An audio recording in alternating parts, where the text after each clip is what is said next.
Hi, everybody. This guide is to help you understand how to do practice problems in codominance and incomplete dominance, right? Remember that what you should think about when you think of these two, um, I'll, I'll post a picture to help you remember, right? So, codominance is when both traits are expressed. And incomplete dominance is when you have a blend of traits, right? So both of these organisms here, the pink rose and the black and white bunny, represent examples of these two modes of inheritance, these ways to inherit traits. Remember, this dominant recessive form of inheritance really isn't the only way things can be inherited. In fact, it's not even very common. You know, you're never really tall or short or smart or dumb. There's all these gradations, right? Um, and so these are the first alternative modes of inheritance that we look at. Okay, so instead of being dominant recessive, right? If I had two red genes, the flower would be red. If I had two white genes, the flower would be white, right? Homozygous recessive, homozygous dominant, right? Big R, little r, little r. In the heterozygote, though, instead of showing a dominance, right, when I have the red gene and the white gene, I don't get red, I get pink. So I want you to think about it as pink complete dominance. That's how you should remember how to sort these two out. In codominance, you see both traits expressed at the same time, right? I got a black bunny, big B, big B. I got a white bunny, little b, little b. And when I mate them, the heterozygotes, big B, little b, shows both traits at the same time, both black and white. I could have spots, I could have stripes, whatever, okay? So that's how to keep these two straight. And of course, you know, in true to form,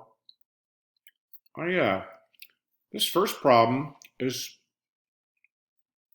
kind of hard. We say that straight hair and curly hair is seen as wavy hair. All right, so is that codominant or incomplete dominant? All right, and in a family of four, one child has curly hair, one has straight. You know what? Again, this problem's kind of complicated. Let's go on to problem number 2. Okay, so let's consider problem 2 first, and then we'll come back to problem 1. So fur color is inherited in the codominant mode in bunnies. Remember, it's pink complete codominant, so a black dad bunny is mated with a spotted mom bunny. So she's black and white, right? So that's codominant. So what are the odds that the baby bunnies will be all white? So dad's a black bunny, right? We'll say capital B is for black, and then little b is for white. So he's going to be definitely big B, big B. And mom's got both traits at the same time. She's codominantly black and white, right? So she's the heterozygote. So there's my cross. And when I flesh out the Punnett Square, right, I see this, that, I've got half black bunnies and half spotted bunnies, right? And let's look at the question. What are the odds that the baby bunnies will be all white? Well, the answer to that is 0, right? There's a big fat 0. And that's because none of these bunnies can be all white because dad is black. Okay? So there's the answer to that question. Now, we just saw a codominance problem, and in question 3, they tell you that we've got an incomplete dominant example. And so we've got a black boy horse mated with a gray girl horse. What are the odds the colts will be gray, right? So again, black is big B, white is little b. Mom's gray, she's a heterozygote. Dad's homozygous dominant. And really, we can't really, he's homozygous for the big B. It's not dominant recessive, right? I know it's a little confusing, right? But neither's dominant to the other, right? They blend when they're in the heterozygote. So anyway, when I do the cross, what do I get? Half big B, half black horses, half gray horses. And what are the odds the colts will be gray? Well, 1 out of 2.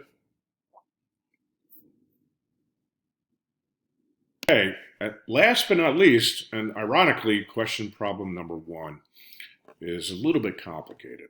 And remind me to go back and rearrange these questions for next year. Anyway, straight hair and curly hair are seen as wavy hair in the heterozygote. Now, hopefully, you say, okay, I got straight hair, I got curly hair. In the heterozygous, I got wavy. Does that sound like incomplete or codominant? And hopefully you see it's a blend of the two traits, right? If it was codominant, I would have a person that would, in the heterozygous state, big S, little s, that would have some hair that's curly and some hair that's straight, all right? So that's the big intellectual jump you have to take here. And then I don't really tell you what the parents' genotypes are. I just tell you what the kids are, all right? So they have a family of 4, right? One kid has curly hair, one kid has straight hair, and the 2 children, and 2 have wavy hair. Now, the truth is, if you had 4 kids, you could have all wavy, all straight, all curly, whatever. You just know the odds for every pairing. But I've made this kind of straightforward, right? So let's take a look at what happens. I don't know the parental genotypes, but I do know that I've seen all 3 of these phenotypes, okay? So I know that I saw all 3 phenotypes here, and I'm just going to fill in the blanks for 3 of these blocks, all right? I know it was a 1 to 2 to 1 ratio, so that should give you a hint there. But look, if all 3 phenotypes, if all 3 genotypes are seen, right, then I must have had heterozygous in both cases, right? Because there'd be no way, if dad was homozygous dominant or mom was homozygous recessive, there'd be no way for me to see all 3 classes. The only way for me to see all 3 classes of, big S, little s, big S, and big S, little s, is if both mom and dad are heterozygous. Okay, so hopefully that helps you answer this question, right? And that's it for incomplete and codominance. Next up, multiple alleles, the ABO blood group.